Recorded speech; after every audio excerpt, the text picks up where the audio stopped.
Hey, this is Candia, Raquel, and you are at the Sensual Sessions podcast, the place to explore sensing pleasure through your senses and move in a way that is completely free from inhibition and full with self expression. If you're new, please go to www.centrodpoder, as in Spanish, Center of Power, Centro de Poder, and get yourself signed up to get these episodes delivered weekly on your inbox for free.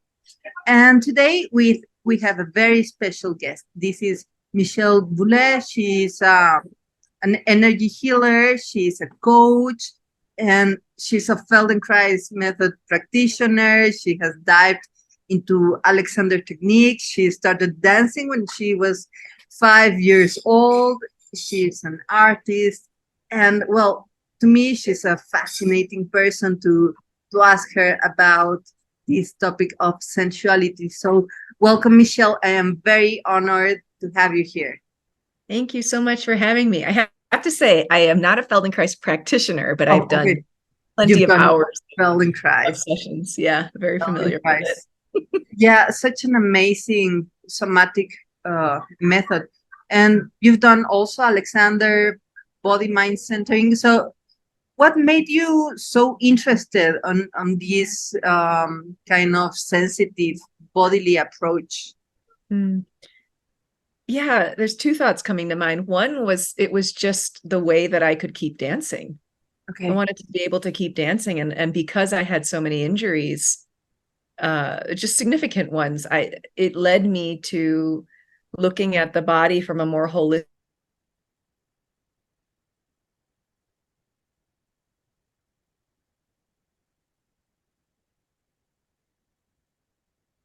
that's jumping out too. Alexander technique too has such subtle refinement. And we're talking about sensuality. And I think people often think of sensuality as this sort of more like gross in a big way. Like I have to feel a certain way. It has to be all over my body, like, so I'm curious, about what will arise today in the various ways to experience sensuality and what it means individually for each person in a very specific moment in their lives.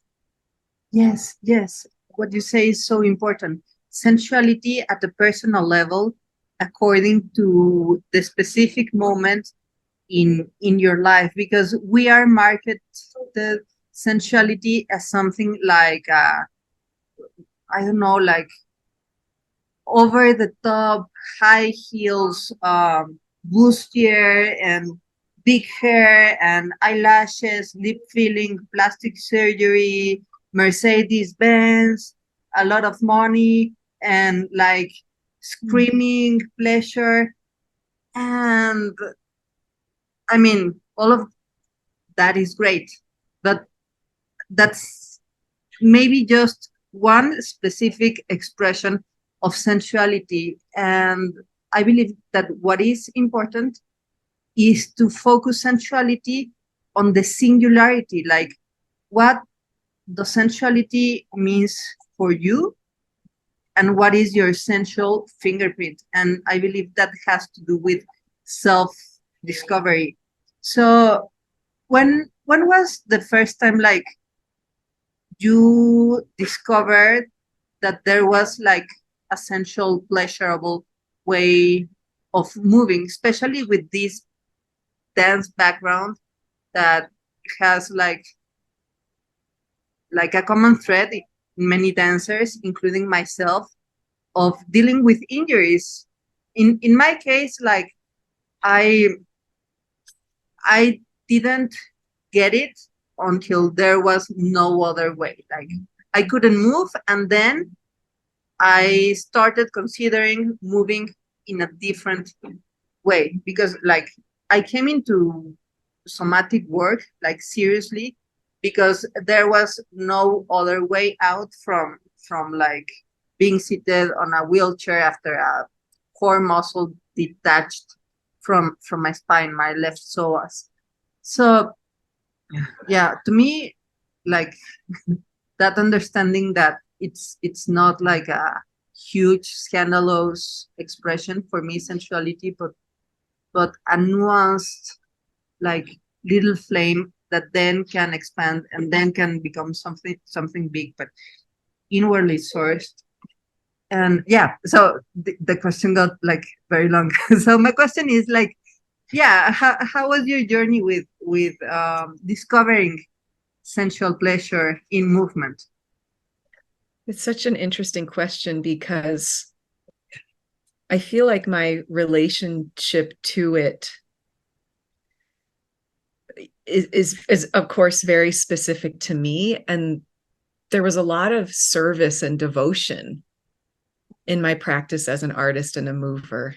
It really, like, my question since before I was 10 years old is, how can I be in service? How can I be available to something greater? And I can't say, it's there's this one memory I have of being on tour, and there was a dancer who was stepping in for someone who was injured. Beautiful dancer, and she would warm up, and I remember just like being on my Franklin method rolly massage balls and just like taking my time, and she was just moving with so much pleasure and delight, and I was like, wow, that is not how I feel about this. That is not how I feel. It really, and I feel like this is continuing to open up. It's like in some ways, and I think it's part of my design too. It's like, as I'm a student of human design, and I'm also using it in my work with my clients, students, and friends and loved ones. And I have a lot of depth and like desire for mastery in my being. And I've had to kind of work with my own ability to like find like just deep satisfaction in the devotion and the emotional like offering, of the work that I do. And so it's like I wouldn't necessarily always associate sensuality, Yes. like, or even pleasure necessarily, but I love what I do. I love that devotion. I love that offering. I love being a channel for something. Like, I guess in that way, being a channel for the artistry, being a channel literally for movement, being a channel in the healing work that I've done in my own containers and other containers of love. Like, it's almost like beyond the body, and it couldn't happen without the body. Yes. Yes. Beyond the So body, but wouldn't happen without the body. It yeah, emerges it sources from the fleshly felt experience. So it's very interesting how you say that you have like this imprint that goes towards mastery, and that then also devotion plays a big part in what you're doing. And I feel that's the key, because I feel also like I have a tendency to go to the bottom of things and really master stuff and really getting there, which is tremendously goal oriented. Like, there are times that I get so like obsessed that like I cannot breathe until I get like a little grasping of the thing, which ruins the process and makes attainment even more difficult. And I believe that devotion is like the way, like being present moment by moment, letting the movement unfold by itself. And then you create a path that naturally gets you to whatever master you're looking for. So I feel that this devotional quality, this devotional like endeavor is great to deal with the frustration of any journey when you're an apprentice. And devotion like can become like a beam of curiosity, because even if you have reached a certain mastery, like each moment is completely new, which leads me to something that you say of of growing not by competition but through inspiration and creation. So what's your take on this as a coach? Because well, I am not a coach, and I just have an idea that coach is like very pragmatic, like you want to get results and like measurable results and work not hard but actually work smart, which is like structured. So how can you pair like this devotional aspect to the structural um journey for mastery? Oh, that's an interesting question. There is something very much, you're absolutely right. There is something very much in the coaching world where there's a measurable, attainable goal. And I have to say also, as an artist and someone who is deeply committed to my own spiritual practice too, and to the spiritual journey of the people I work with, there needs to be space for mystery. Yes. Like, and I'm finding that more and more. Like, I think the goal just gives us something to be in relationship to. Okay. And I know, even for myself, I'm working with a coach right now, and I don't even know what the goal is necessarily. Actually, let me say this. I think the goal is love. Ultimately, the goal with non-attachment, right? Like the devotion with non-attachment, the devotion with surrender. I feel like the embodied act of devotion means I'm also going to let go. Yes. Because like that word for me, when I see it, feel either body lying back and in surrender, or prostrated, on the floor before something. So I guess, let's see if there's anything more I want to say about this. I think it really can depend on the person, because I will ask people, what do you want? I will want to see what's there. And oftentimes a person does have something. Like, I literally wrote down, I said, I don't know why I'm working with my coach, but I literally wrote down 4 goals this morning, like almost as receptacles for, Okay. Okay. Okay. like, okay, what wants to happen in this basket? What wants to happen in this basket? So I'm not without these things. And I think what coaching does, I led my group. It's called the Brilliant Creatives Community today. It shows blind spots, like, Yes. quick, Yes. so there's spaces that are therapeutic, which I feel like I also have the capacity to hold, having done so much of my own work in those spaces and also learning how to hold those spaces. But there's something in coaching, like today, someone was expressing something they wanted. And immediately after that, they expressed another statement. And I was like, wait, hold up. Like, do you see why this isn't happening? And is this second statement the person said, I was like, is this true? But look at how automatically that thought came in right after this desire. So of course there's going to be no movement towards the thing. So I just feel like, someone said this to me, that coaching can speed up a process.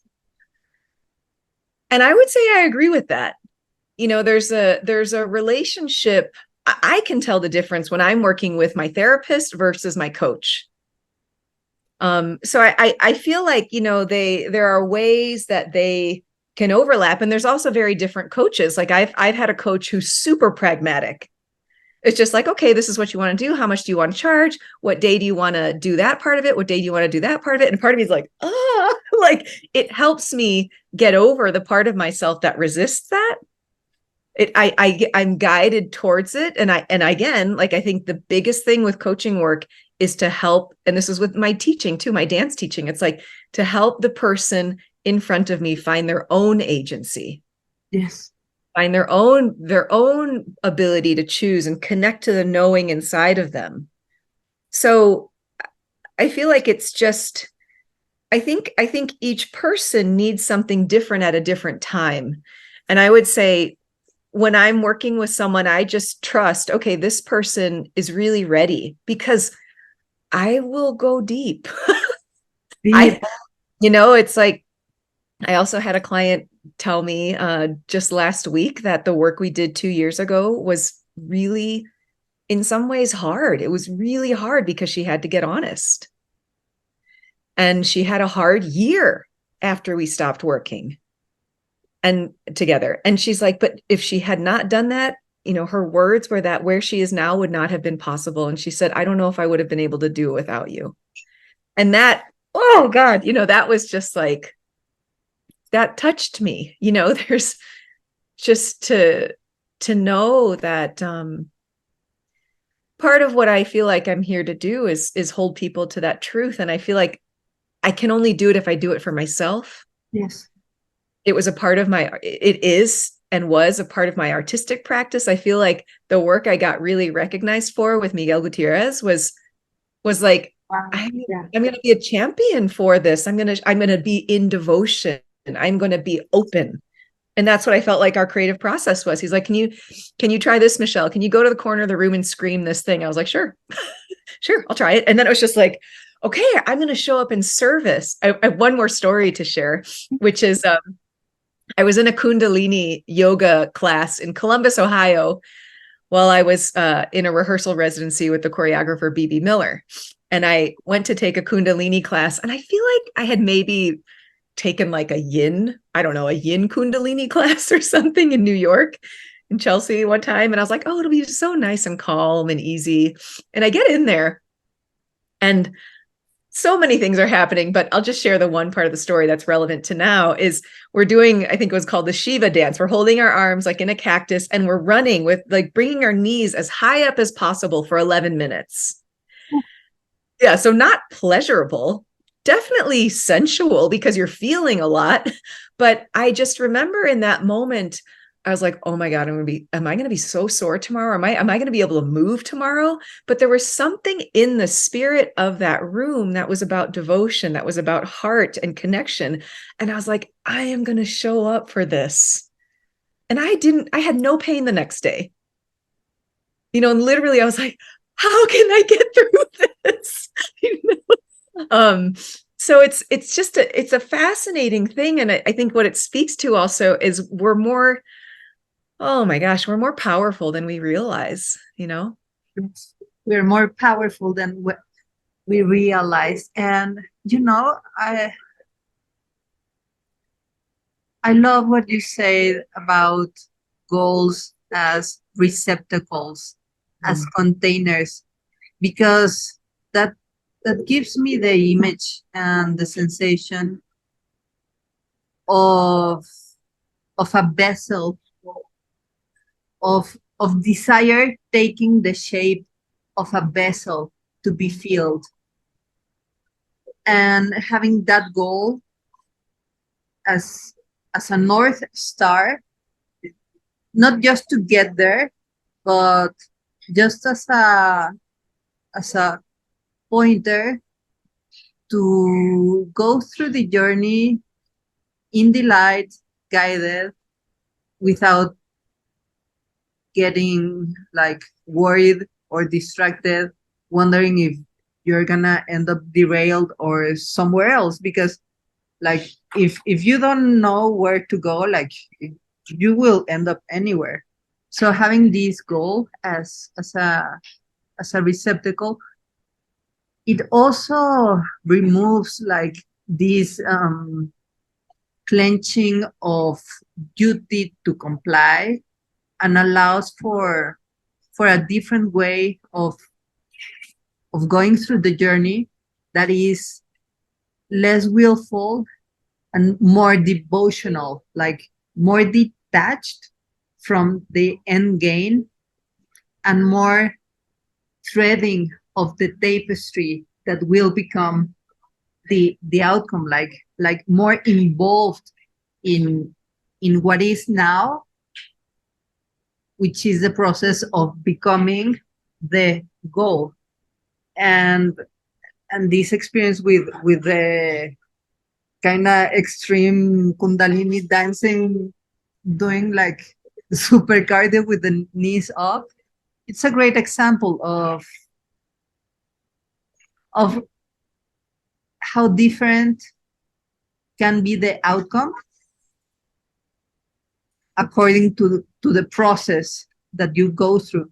Because like if you do that in a CrossFit class, or I don't know, in your living room just because, then definitely you're gonna wake up super sore, and every time you wanna sit on the toilet for the next week, you're gonna remember that experience and maybe regret.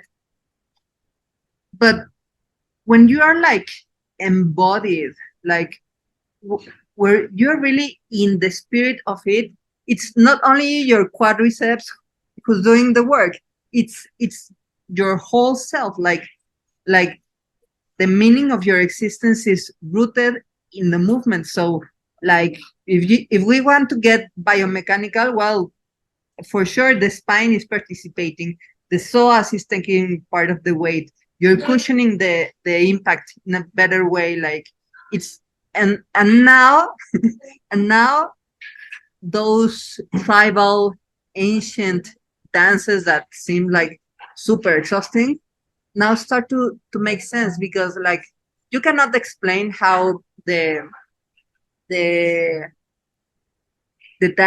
sun dancers in the Vision Quest dance for 4 days at noon with the sun full on the desert, and they don't end with kidney irreversible damage out of the dehydration. Like yeah, because when when you are embodied in this kind of really embodied, like really making yourself one with the moment, you become like extremely efficient. You tap into your power, and not just as a tagline, but like as something that I believe it's it's our true nature. Yeah.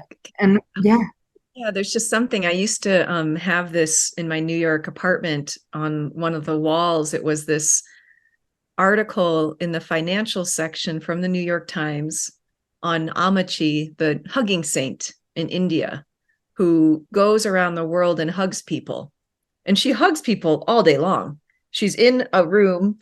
I've been to see her twice, in a room filled with hundreds, thousands of people, just waiting to hug her. And she's sitting there, and the journalist asked her, how do you not get tired? And she said, I'm not like a battery that gets used up. I'm connected to source. wow.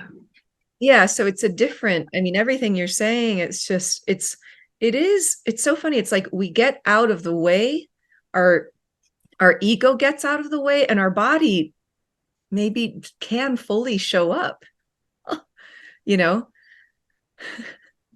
Yeah, like that, just like that. Mm-hmm. Yeah, and then we're like all shocked, thinking we had like an over the top super spiritual experience, when we just actually like arrive home and stay there for a few minutes. Like that's our regular state. And how wouldn't it be if like we are here because of what our ancestors did when there was no penicillin, no cars, no internet, no nothing. And I mean, they made it, and we are here like 1,000 years after. So they were connected to the source, and somehow we are we are connected. Like we couldn't be, like in a way we couldn't be aware, but there's like a kind of, in the words of Thomas Hanna, sensory motor amnesia. Like there are like 25 veils or and ways that we get in our own way, and we get used to this being like disconnected and stiff when when our nature is like more unbound, more powerful, and we kind of shy away from that. So I am curious on how to make like more lasting changes. Like once you get this sensation or this connection, how can we not like get derailed again in our habitual walling off from sensitivity, from devotion, from the delight in the moment now? Yeah. I think there are so many ways to approach this.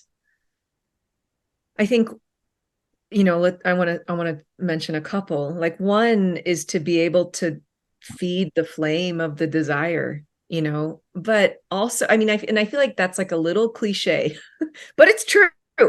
You know, I think the thing that can keep us from connection with it, or the ability to stay connected to it, is shame. And we're so deeply programmed with shame and guilt. It's the lowest vibrational emotion that we don't see it like coming around the corner. Like if we really consider that our subconscious mind is what's running the show, it's how I scratch my neck, while I'm talking to you. It's like that subconscious mind is running the show 95 to 99% of the day. And what is programmed in that subconscious, we could say some of it is genetic, what we're carrying forward, and it's everything that we were nurtured with before we were 7 years old. Our brains are in a state, a brainwave state, where we can't reject anything that we've been taught. So I think it's important to acknowledge what we're up against. So it is true. It's like, what is the thing that pulls you, not pushes you? Because that comes from fear and I'm not enough. And that comes from shame. Yes. Yes. Right. But the thing that pulls your heart, your soul forward and just like learning a language, a person, it needs time and space and practice. So I think those are the components. I also feel like surrounding yourself with the right community is so important. Yes. Yes. Because like it's again important to remember, your subconscious mind doesn't want anything to change. So you're not even thinking about it, and you're in the grocery store and someone's talking about how the world is falling apart, and some part of maybe your subconscious latches onto that, and then your little ambition, someone says, oh my God, there's no money, there's like, let's do something really practical. You want to find a great house, right? And everyone's like, oh God, there's no houses here, they're so expensive, or apartment or home or whatever. And it's like, you don't have it now, right? So that's your subconscious status quo. You hear that and it's like, it comes right in, and it's like, okay, yeah, it's hard. And then you start believing it without even realizing it. You start thinking it, but you're not thinking. You're just running a program. So there is something about like, okay, I need to change. I need to be in an environment with guides, with information, with a teacher or whatever, that starts to change the information, the substructure of information. And we work with embodiment too. Like the body has to know it, feel it through and through and through. So I feel like, it's even having enough of a gosh, I'm going to say this. It's an act of love, right? Shame is eradicated by love. Yes. In love, it doesn't exist. So finding spaces where that is safe to be unbound. Yes. That's a word I'm hearing you use. Like, someone said this to me recently. I was like, oh my God, it's really true. Like, I will love my clients into their potential. Like there is like a little bit of Joan of Arc in me. Yes. That's like, we're here for you, and I have to learn it for myself. right? Like I have that womanly thing too of like, oh, it's so easy for me to love everyone else. And then it's like, okay, and then my work is also, okay, can I receive that too? Yes, yes, yes, You know? yes, yes, So I guess if I were to, so it's like having that desire, letting it be supported, learning things, bringing in new information, new mindset, new awareness, having someone catch you in those moments. And then also, are you surrounding yourself with people and information? Like a person might have to shut out everything else to make a big transformation. And that's tough too, because then it's like, oh my God, do I still want to be friends with that person? Oh my God, how can I keep talking to my mom or whatever? You know, I just heard someone say that recently. It's like, she's like, I had to stop talking to my mom. Those are deep, deep, deep connections. yes, Right. But I think the biggest thing, oh God, you know, if we want to help heal ourselves in the world is like, is the seed of your action coming from fear or is it coming from love? yes. Wow. You know, it's that question is everywhere. And are we actually paying attention to it? And talking about mastery, right? Like we're going to be asked to pay attention to this throughout our lifetimes. There is no arrival. Yes, There's a constant working with the material. yes, yes, There's an artistry to it. yes, yes, yes. Like Picasso said, like a great work of art is never done. It's left alone. Like leave it there. Like and like then we can rest in not only being unbound, but also being undone. Because like we can have like this open circle that we want to close, but it's never fully closed because when you achieve something you desire, then you want something else. But in this process, like you can actually delight in the moment by moment satisfaction. And it's not like achieving one goal and then dying, but allowing for this like kind of open circle that becomes a spiral. And very important to notice if the step that you're making moment by moment is a step that is led by this pulling forward of your journey, your desire and love, or is that very step a seed that you plant on a journey that is rooted in fear, guilt, and shame? And I believe that if you're actually, and I'm not saying that is bad nor that is good, it's not a moral judgment to run on fear and guilt. It's just an observation that perhaps when we're running on those like low vibration emotions, we may be actually not taking ownership and not acting with our agency, but actually running on compliance with a certain duty that was installed when we were little and that is running as part of our culture. That is actually good that we have it, so we know like how to behave and not do crazy stuff on a funeral or on a wedding or whatever. Like, okay, have a little decency, but realize the moments when you are like, yeah, trying to comply, and the moments when you are being fueled by what you choose to do because that's what you want from your singular stance on your family constellation and in your societal constellation. So this speaks about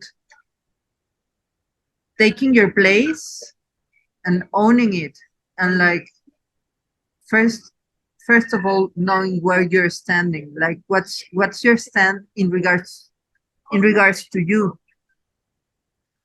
And then you can like say like, I gotta stop talking with my mom, or in talking to her like maybe without like certain boundaries, because I can talk to her only on a certain channel where I am safe, emotionally safe, and when I can like add something to the connection, but only that. And maybe also with the neighbor and with the boss. And then you take an active stance on your life and in society. And I believe this stance is the stance of an adult, the stance of maturity, and the stance of being open to welcome the best in life, which is like very challenging. Like also as a woman or and also a feminine identifying individual, I believe that it's hard for me and for many of us to not only be givers, caregivers, but also being care receivers, especially from ourselves. Because in a way, for me, it's super easy, like you say, like to take care of people, to help. Like I'm always there, and I am doing better with asking for help and receiving help. But it really cost me like took me like maybe couple years to be okay with receiving. And I believe receiving is very important for devotion, like not only an overflowing devotion, but also like an an openness to being sourced devotionally, like this saint, like this hugging saint, that she is connected to the source. She doesn't run on battery, so she doesn't get empty. So she's open to receive to the source from the source. So I am curious on what's your take and your experience on this like active receiving, like this decision to be open and open for the best and for the pleasure, not only open for duty and for helping and saving the world, but open to get bliss. Yeah. Ooh, such a good question. Um, I, I, I think first of all, again, like with sensuality, there's a unique signature for each person, and again, like receiving is not stereotypical. It doesn't have to look a particular way for each person. And I feel like this has really been influenced by my study of human design. When I look at someone's body graph and I see, oh, wow, they have this gate too, it's called. It's like very feminine energy.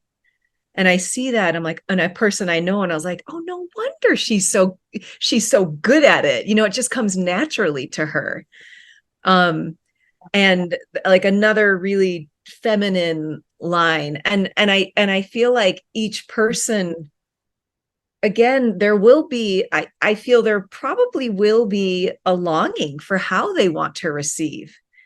Is it from one other person? Is it from being around a lot of people? Is it from being with multiple people? Um, so I feel like there's a self knowing, and I feel like it has this this is what's coming through. It has a quality of death, like it's Scorpio season while we're recording this. Yeah. But it's like some part of us, I think this is true probably for everyone, has learned to block that connection that goes right to the heart. And in like that Ram Dass saying of like, we're all here to just walk each other home, and home is to love. So the death is like, okay, what if I ask myself this, like what in me needs to die? I feel the longing for something more. And I don't go straight to what needs to die, but I know that process from going through it so many times. And literally, we're doing it with every single exhale. Yes. Yes. So there is a practice that there is this sub practice that is the essence of why we are alive. And I was saying this, I was talking with my sound designer about our future project we're going to be working on. And he brought up this, I can't remember the name of the book. It's like called The Morphology of Anatomy or an Evolution or something. I can't remember. Sorry, it's a bad reference, but he brought up like the biochemical workings of the heart and how, so like with sodium, and again, don't quote me on this, but there's like a mini death with like, it's almost like the heart has to stop for a moment.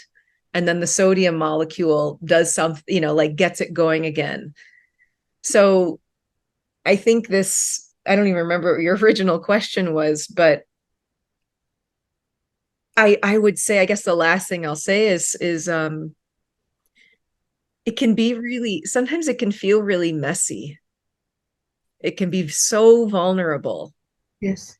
And I think there's also, in a way, what is the energy that matches each person in a particular moment in their lives that helps them land in that vulnerability?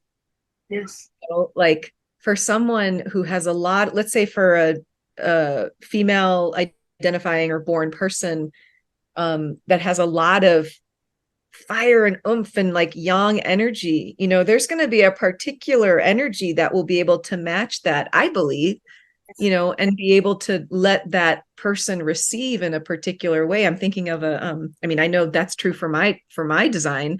I'm thinking of another like very successful businesswoman coach. She is the alpha in her business and in the day to day. And then her partner, she's like, I need to let that go. I need to let that go. It's that polarity, right? Like Yes. to be able to feel the wholeness of myself.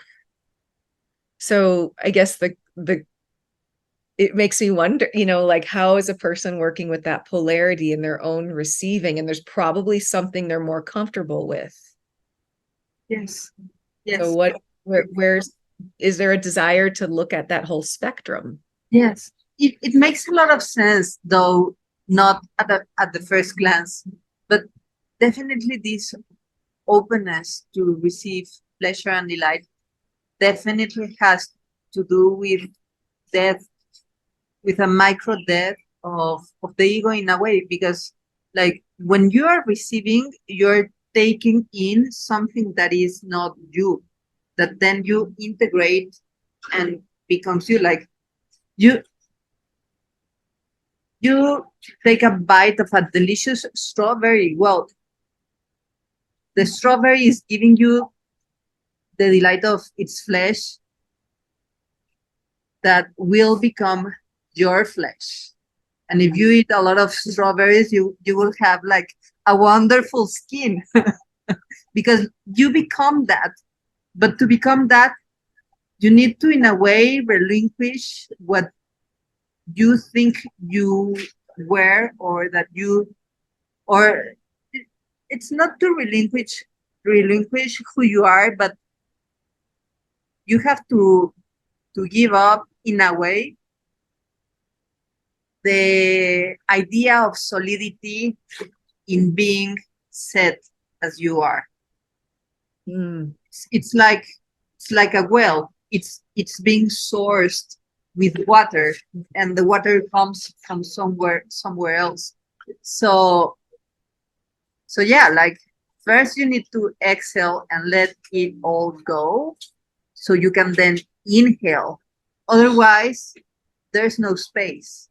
So first is the letting go. First is this little death, and then there is this receptacle, this vessel of desire to be filled with the enlivening quality of pleasure, with this energy that is dreaming of life force, and that expresses in a very unique way that is sensuality. And yeah, like we said, not in a scandalous way, but in a very singular and unique way for each and every one of us. Like whatever your human design is, or your beliefs are, like you gotta see what does this means for you? Like, how can you, like, in a way, let go of certain frontiers that you have, so pleasure and delight can come in, and you become able to welcome it and move with it. So yeah, I am I am curious to ask you about a little movement experience or an exercise or something to get a felt sense of what we have talked about. Yeah, I'm happy to. You think like 5 minutes or something, or what? Okay. Yeah. So this is a practice that I've developed just over many, many years, that I've called it moving with innate wisdom.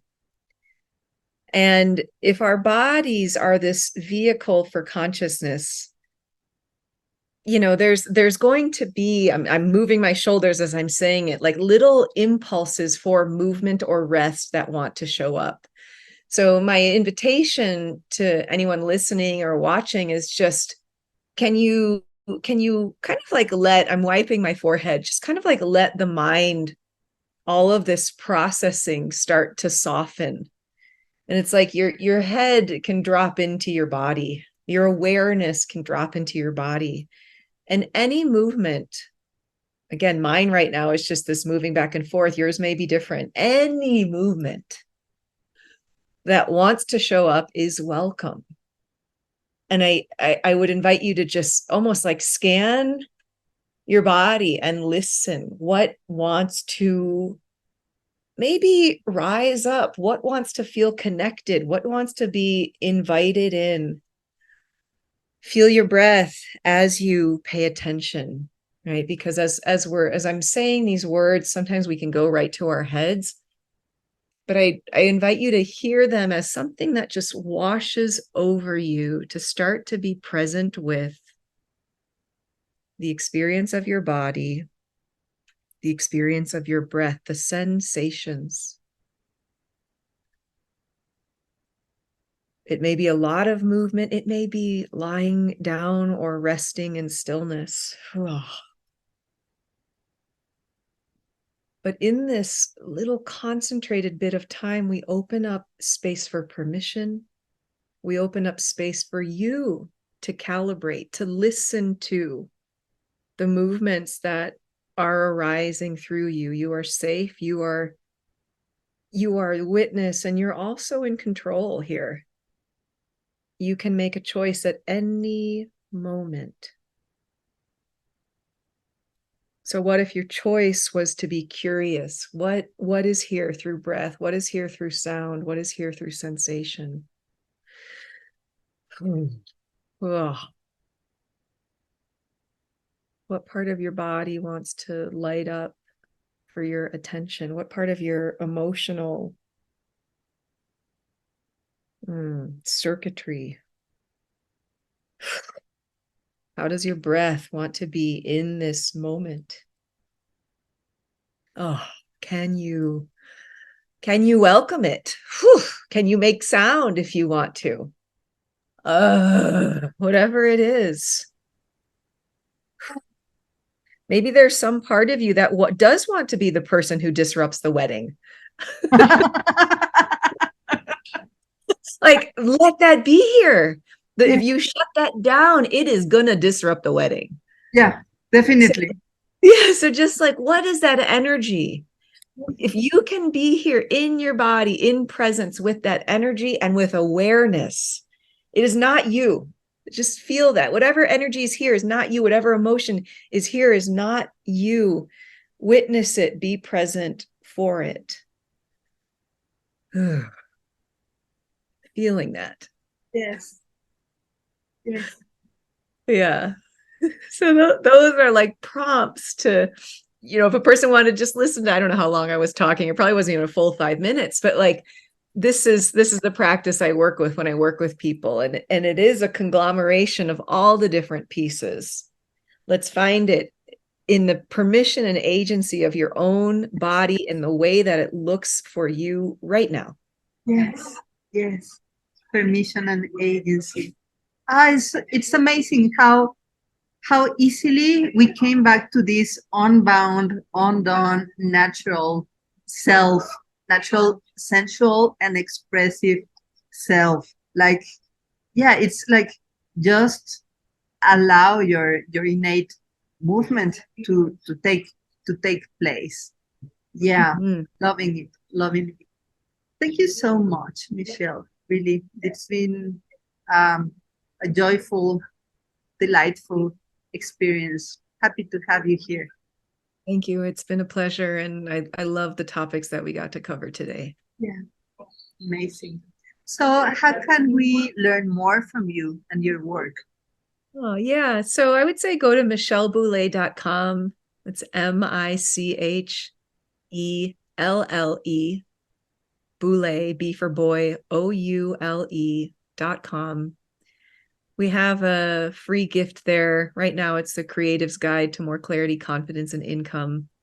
Sometimes we change it, but just to get on my email list. And if you want to reach out there, also Instagram or Facebook, Michelle.Boulé is my Instagram. Sometimes we're a little more active there. So to just connect. And I do occasionally do free workshops, and I send out a newsletter at least once a month, post on social quite a bit. And yeah, I feel like there's something else here. Just say hello, like connect, and who knows what. Oh, and I do this monthly program, the Brilliant Creatives Community. We just had our session today, and it's a potent container, and it's people who, some of these people have been in working with me for years, and they come in and the space is very supportive, very safe, very sacred, very transformational. Um, so if you're called, please reach out. Fantastic. Thank you, Michelle. Yeah, thank you. And also, thank you, Sensualists, for being here. So go to michelleboulé.com. Also, go to your Instagram and follow Michelle Boulé. That's her handle. And say hi, connect with her, join her newsletter, jump into her monthly session. It's going to be amazing. Yes. And also, if you haven't already, go grab the free guide to awaken sensuality at centraldepoder.com. Catch you next time. Until then, remember to take the time to sense your fire so you can share the flame.